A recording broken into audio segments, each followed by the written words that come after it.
7억씩 두둑히 줄 때 나가자. 은행원들 줄줄이 짐 쌌다. 요새 노동조합이 오히려 희망퇴직 연령을 40대 초반까지 낮추길 원하죠. 최근 들어 대형은행에서 사측은 희망퇴직 연령 하향을 꺼리고 노조는 연령대를 낮추길 원하고 있다.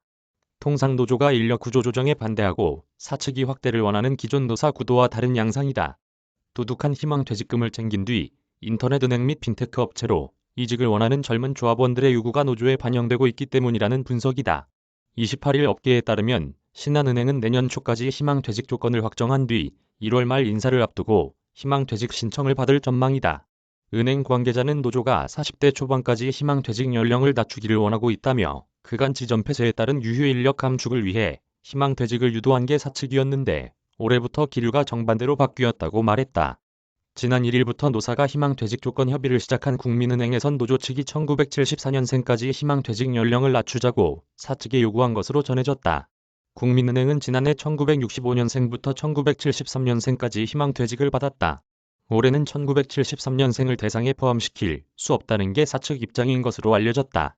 신한은행은 2018년 희망퇴직 당시 1978년생 이상을 조건으로 내걸었다. 다수의 40대 초반 은행원을 포함해 총 708명이 희망퇴직을 했다. 2017년에 2배가 넘는다.